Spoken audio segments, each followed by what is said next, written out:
ఒక్కసారి కొమ్మూరి గోల్డ్ కి కాల్ చేయండి. తాకట్లో ఉన్న మీ బంగారాన్ని విడిపించి మార్కెట్ ప్రైస్ కి వాళ్ళు కొనుక్కుని మిగతా డబ్బులు మీకు ఇచ్చేస్తారు. హాయ్, వెల్కమ్ టు మనం టీవీ. మన టీవీ మన కోసం.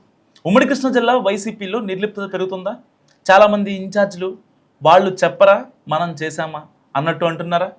సో క్షేత్రస్థాయి యాక్టివిటీ విషయంలో ఏ మాత్రం చొరవ తీసుకున్న నేతల లిస్ట్ ఇప్పుడు సిద్ధమైపోయిందా? తాడేపల్లిలో వాళ్ళందరినీ సెట్ చేసేందుకు అక్కడ స్కెచ్ కూడా రెడీ అవుతుందా?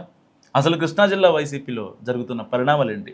ఉమ్మడి కృష్ణా జిల్లాలో వైసీపీ నియోజకవర్గ సమన్వయకర్తల పనితీరు ఇప్పుడు పార్టీలోనే చర్చగా మారింది.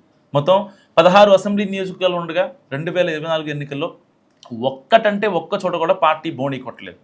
కూటమి పార్టీలు 100% సీట్లు గెలుచుకోగా జిల్లాలో వైసీపీ 0 అయింది.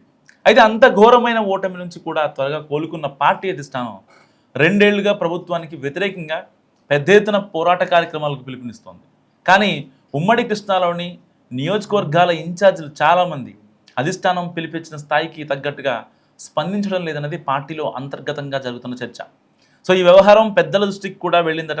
దీంతో వివిధ నియోజకవర్గాల ఇన్ఛార్జీలు స్థానిక నేతల పనితీరుకు సంబంధించిన ఫీడ్బ్యాక్ రిపోర్ట్స్ తెప్పించుకున్నట్టు తెలుస్తోంది. సో ఇలాంటి నేపథ్యంలో నియోజకవర్గాల్లో ఎమ్మెల్యేల అక్రమాలకు సంబంధించి స్థానిక పార్టీ నేతలు అనుకున్న స్థాయిలో రెస్పాండ్ అవ్వటం లేదన్నది ఫ్యాన్ అధిష్టానం అభిప్రాయం.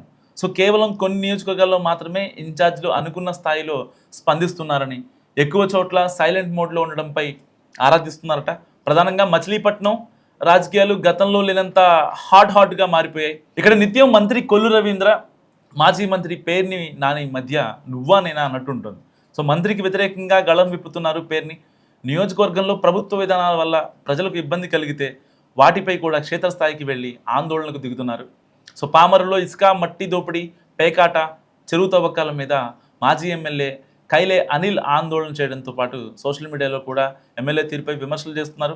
పెనుమలూరులో ఎమ్మెల్యే బోడే ప్రసాద్ వ్యవహారాలపై ఇన్ఛార్జ్ దేవభక్తుని చక్రవర్తి నిత్యం ఆందోళన చేయడం ద్వారా ఎమ్మెల్యే కంట్లో నలుసుగా మారారనేది లోకల్ టాక్. మరి ఇలాంటి నేపథ్యంలో ఉమ్మడి కృష్ణా జిల్లా వైసీపీలో ముసలం మొదలైందా? వాళ్ళలో ఎందుకు ఆ వైరాగ్యం వస్తుంది? నిజంగా ఇంకా కూటమితో పోటీ పడలేమనా, లేదంటే మాకు సీట్ ఇస్తారో ఇవ్వరో అని చెప్పి ఒక భయమా? మీరేమనుకుంటున్నారు? మస్తుగా కామెంట్ చేయండి.